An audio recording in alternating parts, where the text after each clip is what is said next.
Okay, so you know you have a wily veteran that's literally my age in that match, right? Like, you know that guy, better on the block, Olympian, the guy he's older though, right? Is there any part of you that did you take him over seriously, and did you over prepare for him?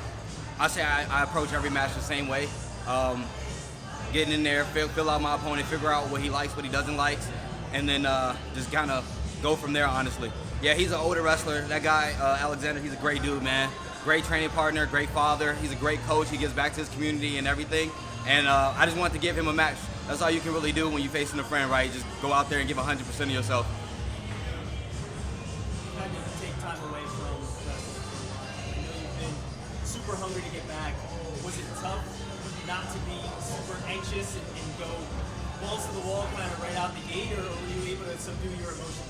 A little bit with that, because anybody who watched me wrestle as a kid knew I used to just let it fly the entire time, all 6 minutes. But that time away, I really got to think about some things, talk to some mentors of mine, and kind of put one and two things together, become a little bit more disciplined, a little bit mature about how I approach my match, strategic-wise, like wrestling a guy like Aliaksandr. That dude has a nasty arm throw, so not giving him an opportunity to hit that was big for me. And the moments that he did attempt that move, I was able to counter it.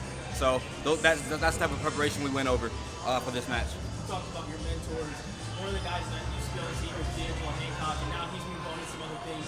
How does that affect you? And, how would you explain yours and his relationship now that he's moved on? Love D'Angelo. That's my brother right there. He was one of the groomsmen at my wedding, so that right there can tell you how close that we are together.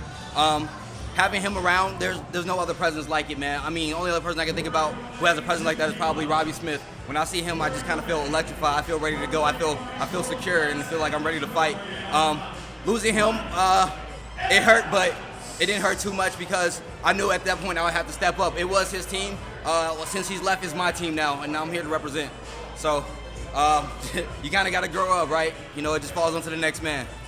People wonder when Greco's going to be back in the world stage getting medals. How much is the WCAP going to be the leaders of that program?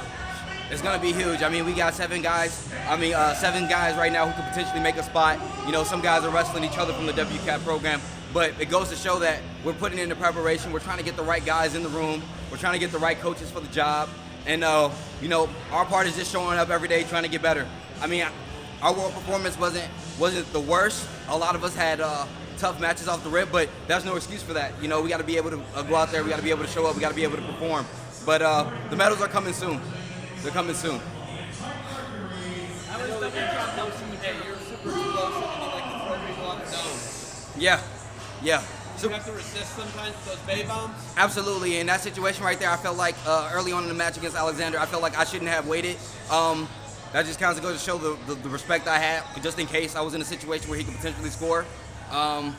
But yeah, that's my whole thing. If I get to the body, if I get to a headlock, if I get to double overs, whatever, any position in Greco-Roman, that's what makes me the biggest threat out there for people at 77 kilos is that I will get in there. I'm comfortable in every situation, and I'll wrestle 100% balls to the wall. So there you go. That's your answer. How has WCAP helped you mature overall?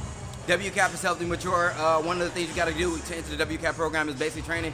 There, they teach you readiness skills just to become a soldier.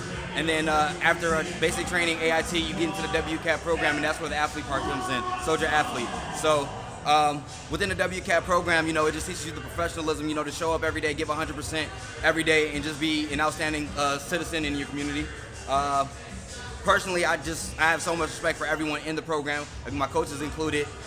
It doesn't feel like teammates; it feels like a brotherhood there. And the coaches don't just feel like coaches. Those are like my father figures, man. Whenever I need something done, I have a question, they're the first ones there. If something's irritating me, they're the first people to try to figure out a solution for it. Same thing with my teammates; those are my brothers. Whenever someone needs something, one of us is there first before anyone else. So that's the type of atmosphere we have in the WCAP program. Family first. Thank you.